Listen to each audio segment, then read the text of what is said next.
우리에게 주시는 하나님의 말씀은 출애굽기 23장 6절에서 9절까지의 말씀입니다. 출애굽기 23장 6절에서 9절 말씀을 교독하시고 마지막 절은 함께 합독하겠습니다. 너는 가난한 자의 송사라고 정의를 굳게 하지 말며 거짓 일을 멀리하며 무지한 자와 의로운 자를 죽이지 말라. 나는 악인을 의롭다 하지 아니하겠노라. 너는 뇌물을 받지 말라. 뇌물은 밝은 자의 눈을 어둡게 하고 의로운 자의 말을 굳게 하느니라. 너는 이방 나그네를 압제하지 말라. 너희가 애굽 땅에서 나그네 되었은즉 나그네의 사정을 아느니라. 아멘. 할렐루야. 오늘도 우리와 함께 하신 주님을 찬양합니다. 그리고 오늘 예배를 통해서 성경에서 우리에게 말씀하시는 하나님이 가치와 하나님의 목적과 뜻을 이해함으로 말미암아 이 땅에서 하나님의 백성으로서 온전하게 살아가는 우리 모두가 되시길 예수님의 이름으로 축복합니다. 오늘 본문은 6절에서 9절까지가 한 단락입니다. 그리고 9절의 말씀이 이렇게 맺습니다. 너는 이방 나그네를 압제하지 말라. 너희가 애굽 땅에서 나그네 되었은즉 나그네의 사정을 아느니라. 이스라엘에게 이방 나그네를 압제하지 말라라고 말씀합니다. 이유는 이스라엘도 애굽에서 나그네 되었기 때문이다라고 말을 합니다. 그러니까 이 말씀을 이 문자 그대로 해석을 하게 되면 나그네 되었던 이스라엘이 이방 나그네를 압제한다면 너희가 나그네 사정을 외면하는 것이고 결국 너희들이 나그네 되었던 것들을 잊어버리는 것이다 라는 거라고 우리가 이렇게 해석을 할 수가 있습니다. 근데 여러분, 왜 하나님은 이스라엘 백성들에게 나그네 되었던 것, 나그네 사정을 잊지 말라라고 말씀을 하시는 걸까요? 이 말씀은 나그네를 잊지 말라라고 하고 나그네를 보호해라 라고 해서 주신 말씀일까요? 이 말씀은 나그네를 보호하기 위해서가 아니라 이스라엘로 하여금 자신들이 이방에서 나그네 되었다는 사실을 잊지 말라라는 취지로 주셨다라고 이해할 수가 있습니다. 오늘 이 시간에는 하나님께서 이스라엘에게 율법을 주시면서 애굽 땅에서 나그네 되었은즉 나그네의 사정을 아느니라. 나그네가 되었던 것을 잊지 말라라는 이 말씀에 포함되어져 있는 의미를 생각해 보므로 은혜를 받고자 하는 것입니다. 창세기에 보면 하나님은 야곱이 살던 땅에 가나안이죠. 그곳에 기근이 있게 하셔서 야곱과 그의 가족들, 그러니까 요셉이 총리로 있는 애굽으로 이주하게 하십니다. 가게 하셔서 거기서 430년을 거주하게 하시는 것이죠. 그렇다면 너희가 애굽 땅에서 나그네 되었은즉이라는 말씀은 하나님이 이스라엘을 애굽 땅에서 나그네 되게 하셨다라는 것입니다. 그러니까 하나님이 가나안에 기근을 주셨죠. 그리고 기근이 안 왔다면 움직일 이유가 없는 겁니다. 그러니까 하나님께서 이스라엘을 애굽 땅으로 이주를 시켰습니다. 그러니까 하나님께서 이스라엘을 나그네 되게 하신 것입니다. 다시 말해서 이스라엘을 애굽 땅으로 보내서 나그네 되게 하신 후에 출애굽을 하게 하신 것입니다. 그래서 이스라엘이 가나안 땅에 들어간다면 너희는 이스라엘은 나그네 경험이 있는 자로서 약속의 땅에 들어가는 것이고 약속의 땅에서 너희는 나그네로서 나그네 되었던 자의 사정을 아는 자로서 이 약속의 땅에 살아가라, 존재하라라는 하나님의 숨겨진 뜻이 있는 것입니다. 그렇다면 여러분, 이스라엘이 애굽에서 나그네 되었다라는 것은 무슨 뜻일까요? 애굽은 그러니까 애굽이 이스라엘의 땅이 아니기 때문에 이 타국에서 어렵게 생활했다라는 것을 말하는 것일까요? 물론 그것도 일리가 있는 말이지만 단순히 타국에서 노예 생활했던 어려운 시절을 잊지 말라라는 의미로 이렇게 이것을 받아들이면은 이방의 나그네를 압제하지 말라는 말씀은 내가 어려웠던 시절을 기억하고 어려운 사람들을 핍박하지 말고 도와주라 라고 하는 지극히 인간적이고 윤리적인 내용으로밖에 해석이 될 수밖에 없는 것입니다. 그리고 지금의 우리는 그러니까 현실적으로 우리하고는 관계가 없는 말씀이 되어버리고 마는 것이죠. 가난한 사람은 이해할 수 어려웠던 시절을 갖고 있는 사람이라면 있지만 우리는 지금 이 젊은 세대들은 어려웠던 적이 없어요. 그러니까 다른 데서 뭐 종되었다가 왔던 적도 없어요. 그럼 우리하고는 전혀 관계없는 말씀이 되어버리는 것입니다. 성도 여러분, 하나님은 이스라엘에게 애굽 땅을 약속의 땅으로 주지 않으시고 가나안 땅을 약속의 땅으로 주셨습니다. 땅이 달라서가 아닙니다. 뭐 특별히 가나안 땅이 애굽 땅보다 더 좋은 땅이고 잘 사는 땅이고 농사가 잘 되는 땅이고 그런 땅이 아닙니다. 차라리 그런 땅을 찾는다면 애굽의 나일강 삼각주 충적토가 더 좋은 땅입니다. 그렇다면 하나님께서 그들에게 가나안을 주시고 가나안으로 인도하신 것은 하나님의 약속이 담긴 땅에서 하나님의 사랑과 은혜를 증거하는 것이 이스라엘의 존재의 이유이기 때문에 그들을 가나안으로 데리고 가신 것입니다. 만약 이스라엘이 평안히 잘 살게 하는 것이 하나님의 의도였다면 굳이 가나안 땅으로 이주시킬 필요도 없고 애굽 땅을 주시면 됩니다. 애굽 땅에서 그동안 이스라엘 백성들이 노예로 살았기 때문에 차라리 애굽을 정복해가지고 애굽 사람들을 노예로 삼고 자자손손 이스라엘 백성들이 거기서 잘 살면 부귀영화를 누리면서 살면 이스라엘 백성들이 차라리 더 좋은 일이죠. 굳이 고생하면서 가나안에 7족속 있는데 들어가서 전쟁을 하고 싸우고 그것도 그렇게 좋은 땅도 아니에요. 그렇게 할 이유가 없는 것입니다. 그럼에도 굳이 애굽에서 나오게 하시고 약속했던 땅으로 데려가시는 것은 하나님의 일하심이 이스라엘 백성들이 잘 먹고 잘 사는 것에 초점이 맞춰진 것이 아니다라는 것입니다. 그러니까 이스라엘 백성을 위한 것이 아니라 하나님의 뜻과 목적이 있으셔서 약속의 땅으로 데려가신다라는 것입니다. 그래서 하나님이 이스라엘 백성들에게 약속의 땅을 주시는 방식이 이상한 겁니다. 처음부터 그냥 주면 되잖아요. 아니, 이건 이미 약속의 땅이란 가나안 땅에 거주하고 있는 야곱을 기근을 보내가지고 애굽으로 이주하게 한 다음에 다시 430년을 종으로 살게 하고 애굽에서 이끌어내어서 가나안으로 데려가고 있습니다. 처음부터 주었던 땅이고 그냥 거기에 있게 하면 되잖아요. 앞에서 말씀드린 것처럼 애굽으로 가게 하셔서 나그네 되게 하시고 나그네의 경험이 있고 나그네의 사정을 아는 자에게 약속의 땅을 주셨던 것입니다. 여러분, 나그네는 세상에 자기의 땅이 없는 사람입니다. 그러니까 단순히 땅이 없는 가난한 사람이 아니라 자신의 본향을 떠나서 다른 나라에서 자신의 땅이 없는 나그네, 그러니까 땅이 없는 자로서의 외국에서 존재하는 자가 나그네다라는 것입니다. 이렇게 나그네가 되게 하신 후에 자기들이 나왔던 땅 본향으로 다시 데려가셨습니다. 그러니까 애굽에서 노예 생활을 했던 이스라엘은 그들 자신의 힘으로 스스로 애굽을 벗어날 수 없었습니다.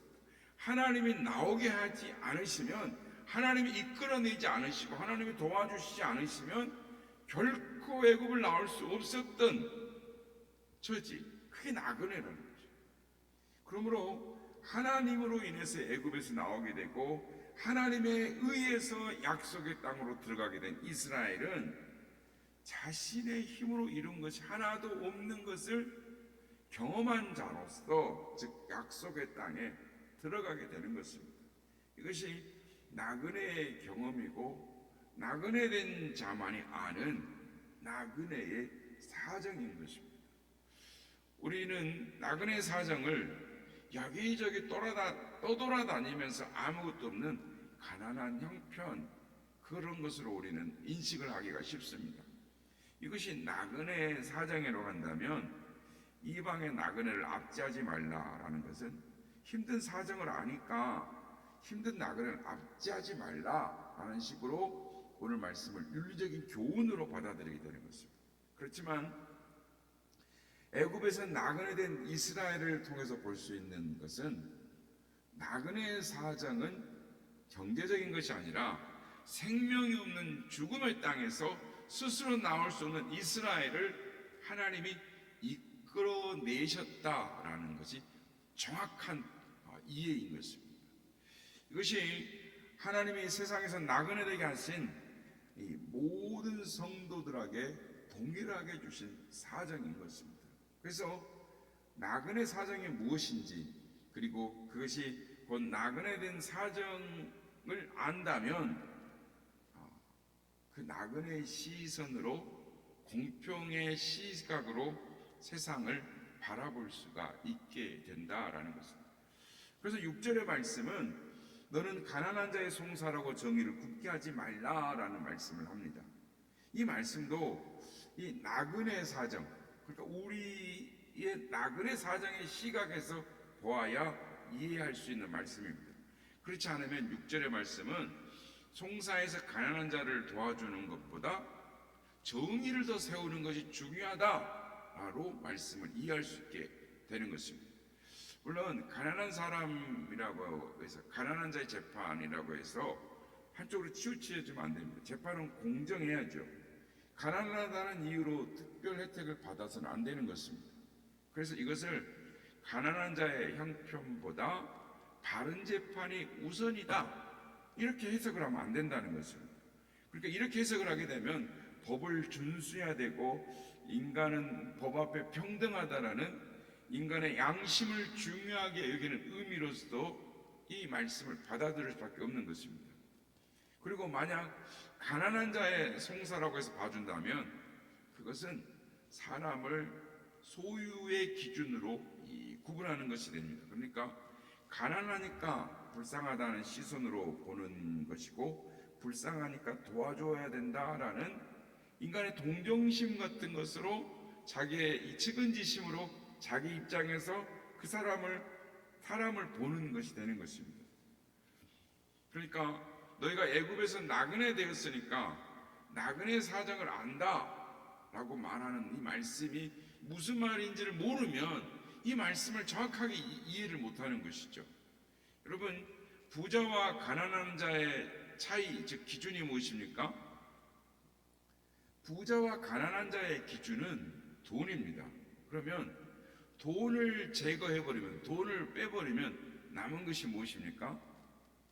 인간에게서 소유를 제거해버리면 남는 것은 다만 인간이라는 존재만 남는 것입니다. 즉 죽음의 존재인 죄인된 인간만 남는 것입니다. 돈이 없는 어려움은 세상에 있어 국한된 한시적인 것이지만 죄로 인한 죽음은 영원한 것입니다. 그러므로 나그네란 이러한 인간의 실상, 인간의 그 상황을, 존재를 이해하게 되면 불쌍한 자는 누구냐? 그리스도가 없는 존재로서 세상에 머물고 있는 그들인 것입니다. 부자든 가난한 자든 그것과는 무관하게 예수 그리스도가 없다라는 것이 불쌍한 자인 것입니다. 이런 의미에서 성도는 가난하다 해서 그것 때문에 불쌍한 것이 아니고, 그래서 성경에서 말하는 구제는 가난한 불쌍한 사람을 동정하여 돕는 차원의 것이 아닙니다. 그러니까 8절의 말씀을 보면 너는 뇌물을 받지 말라. 뇌물은 밝은 자의 눈을 어둡게 하고 의로운 자의 말을 굳게 하느니라 라고 말씀합니다. 이 말씀도 뇌물을 받는 것은 나쁜 것이니까 뇌물을 받지 말라라는 의미로만 이해할 수 없는 말씀입니다. 뇌물을 주는 것은 그 사람이 자신의 문제를 해결해 줄 거라는 생각하기 때문에 뇌물을 주는 것이고, 또한 상대가 뇌물을 받는 것도 자신에게 힘이 있다, 저 사람의 것을 해결해 줄 힘이 있다는 의식이 있기 때문에 이걸 받는 것입니다. 그런데 이것 또한 나그네 사정을 알지 못하는 것이죠. 왜냐하면 나그네는 모든 힘이 하나님으로부터 말미암는다는 것이고, 자신에게 주어지는 것 또한, 그 힘 또한 자신으로 말미암아 주어지는 것이 아님을, 자기로부터 말미암은 것이 아님을 인식하고 있기 때문인 것입니다. 그래서 마태복음 25장 40절에 보면 임금이 대답하여 이르시되 내가 진실로 너희에게 이르노니 너희가 여기 내 형제 중에 지극히 작은 자 하나에게 한 것이 곧 내게 한 것이니라 하시고 라고 말씀합니다. 그럼 여러분, 여기서 말하는 지극히 작은 자는 경제적으로 어렵거나 사회적으로 낮은 위치나 낮은 사람을 일컫는 말이 아닙니다. 나그네로 오신 예수께 속한 자를 뜻하는 것입니다. 그러면 이처럼 예수께 속한 자를 영접하고 존경하는 자가 누구일까요? 하나님이 데려가실 하늘의 본향을 마음에 두고 세상에 거할 땅이 없음을 알고 나그네로 사는 나그네일 것입니다. 다시 말해서 이 땅에서 나그네를 살고 나그네 사정을 아는 성도가 예수께 속한 지극히 작은 자를 존귀하게 여기며 영접하게 되는 것입니다. 이것이 하나님의 선택으로 불러내어 자기 백성에게 요구하신 하나님의 요구인 것입니다. 사랑하는 성도 여러분, 우리는 천국 본향을 향하여 나아가는 나그네인 것입니다. 자신을 세상에서 나그네라고 바라보는 성도는 자기 힘으로 할 수 있는 것이 아무것도 없다라는 것을 절감하며 살아가는 자입니다. 그러니까 돈으로 할 수 있는 것이 있다 할지라도 그것은 생명이 되지 못함을 알기 때문에 그것에 가치를 두지 않습니다. 다만 하나님이 행하시는 일만이 생명이 되고 구원이 됨을 믿기 때문에 우리는 희망을 주님께, 예수님께 두는 것입니다. 성도 여러분, 우리는 천국 본향을 향하여 나아가는 영적 나그네인 것입니다. 우리는 이 믿음의 길, 나그네의 여정에서 우리의 힘으로 승리할 수 없습니다.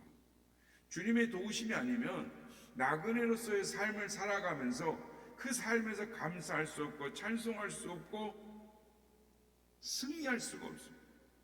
주님의 도우심이 아니고는 나그네로서 이 세상에서 한순간이라도 예수님의 도우심이 아니면 이 진리의 길에서 승리할 수 없는 연약한 우리라는 것을 깨닫게 될 때, 즉 우리의 가진 것의 많고 적음에 세상의 성공과 실패에서, 아니 높음과 낮음에서 일희일비하지 않고 천국을 향하여 나아가는 나그네임을 알고, 그래서 예수께 속한 자, 아니 나그네는 사정의 속사정을 알고 세상을 바라보고 사람을 바라보면서 서로를 긍휼히 여기고 하나님의 사랑으로 서로 도와주고 세워주는 자들, 그것이 바로 하나님의 백성, 믿음의 사람, 나그네인 것입니다. 나그네가 나그네 사정을 알고 생명을 살리고 복음을 전하는 자로서 살아가는 것입니다.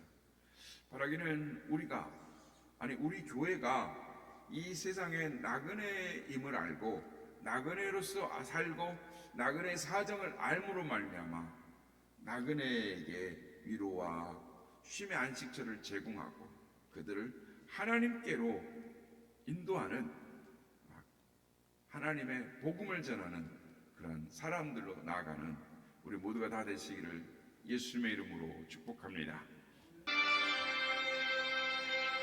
욕망은 자들아 다 이리 오라. 이곳에 존세 부르도다.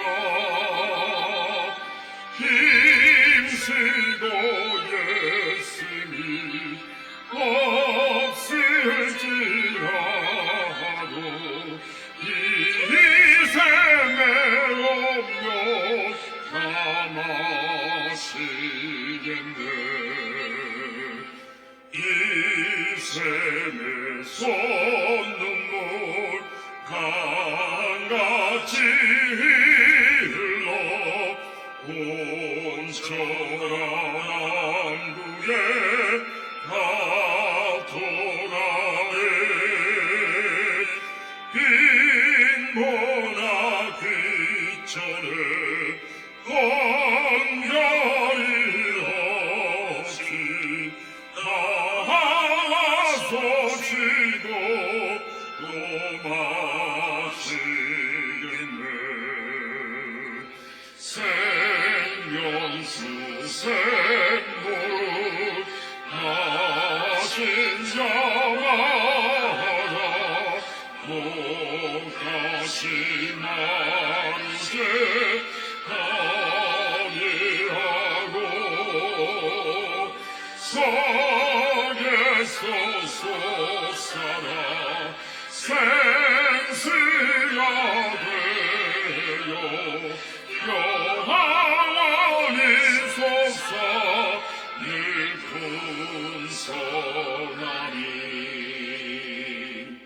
이 셈의 이름은 생명의 샘물 저수정빛같이 늘 맞도다. 어린 양 보자가 빈원이 되어 생명 시세이 일구치잖네. 아멘. 우리는 이 땅에서 나그네로서 살아갑니다.